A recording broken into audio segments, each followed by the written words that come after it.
Hi అండి, నమస్తే. Welcome back our channel. ఈరోజు స్పెషల్ రెసిపీ వచ్చేసి చిన్నవాళ్ళు పెద్దవాళ్ళందరూ ఎంతో ఇష్టంగా తినే కేఎఫ్సి చికెన్.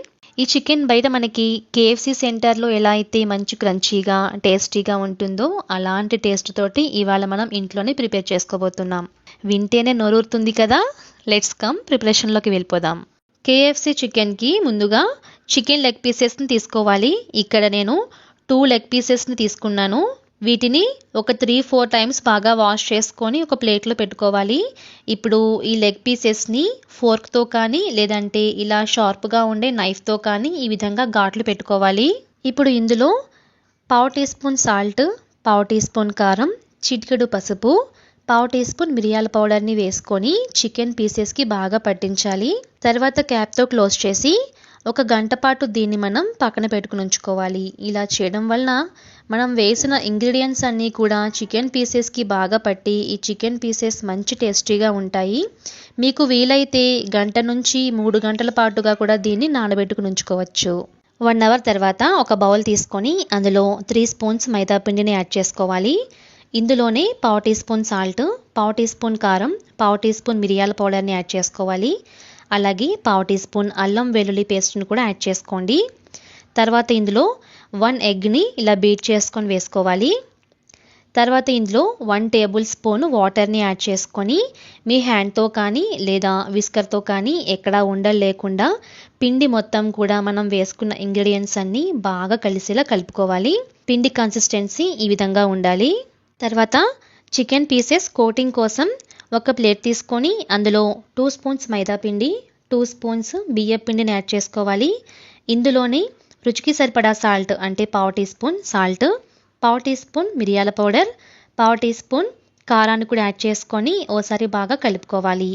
మనకి కోటింగ్ పౌడర్ కూడా రెడీ అయిపోయింది. ఇక్కడ మీరు బియ్యం పిండికి బదులు కార్న్ఫ్లోర్ని కూడా యాడ్ చేసుకోవచ్చు. ఇప్పుడు చికెన్ పీస్ని తీసుకొని మనం డిప్పింగ్ కోసం రెడీ చేసి పెట్టుకున్న పిండి కన్సిస్టెన్సీలో ఈ విధంగా చికెన్ని బాగా డిప్ చేయాలి. తర్వాత కోటింగ్ పౌడర్లో వేసి ఈ విధంగా కోటింగ్ ఇవ్వాలి. నెక్స్ట్ పీస్ని కూడా ఈ విధంగా రెడీ చేసుకొని పెట్టుకోవాలి. ఇక్కడ నేను తీసుకునే చికెన్ పీసెస్ని బట్టి ఈ ఇంగ్రీడియంట్స్ అన్నీ కూడా ఇలా మెజర్ చేసి వేశాను. ఒకవేళ మీరు తీసుకునే చికెన్ పీసెస్ ఎక్కువ మొత్తంలో ఉంటే క్వాంటిటీని బట్టి ఇవే ఇంగ్రీడియంట్స్ మెజర్ చూసుకొని వేసుకోవాలి. తర్వాత స్టవ్ ఆన్ చేసుకొని ఒక బ్యాండీ పెట్టుకొని అందులో డీప్ ఫ్రైకి సరిపడా ఆయిల్ని వేసుకోవాలి. ఆయిల్ హీట్ అయిన తర్వాత మనం రెడీ చేసి పెట్టుకున్న చికెన్ పీసెస్ని అందులో వేసుకొని వేయించుకోవాలి. మంటను మీడియం నుంచి లో ఫ్లేమ్లోకి అడ్జస్ట్ చేసుకుంటూ ఈ చికెన్ పీసెస్ని వేయించుకోవాలి. ఈ చికెన్ పీసెస్ చక్కగా వేగడానికి మనకి సరిగ్గా పట్టే టైం 10 నిమిషాలు. ఎంత నిదానంగా వేయించుకుంటే అంత పర్ఫెక్ట్గా వస్తుంది కేఎఫ్సి చికెన్. 10 మినిట్స్ తర్వాత ఈ చికెన్ మనకి మంచి క్రిస్పీగా మంచి రంగులో మారిపోయి ఈ విధంగా వేగుతుంది. ఇప్పుడు దీన్ని తీసి వేరే ప్లేట్లోకి ట్రాన్స్ఫర్ చేసేసుకోవాలి. అంతే, చాలా సింపుల్గా కేఎఫ్సి చికెన్ రెడీ అయిపోయింది. సో చూసారు కదా ఎంత బాగుందో, అలాగే మంచి టేస్టీగా కూడా ఉంటుంది. తప్పకుండా ఓసారి ఈ స్టైల్లో మీ ఇంట్లోనే కేఎఫ్సి చికెన్ని ప్రిపేర్ చేసుకొని తినండి. డెఫినెట్గా మీరు బయటకు వెళ్ళి అసలు కేఎఫ్సి చికెన్ని కొనుక్కొని తినరు. మీకు ఎప్పుడు కావాల్సినా కూడా ఇంట్లోనే ఇలా ప్రిపేర్ చేసుకొని తింటారు. ఈ చికెన్ని టమాటో కెచప్తో కానీ చిల్లీ సాస్తో కానీ తింటే మంచి టేస్టీగా ఉంటుంది.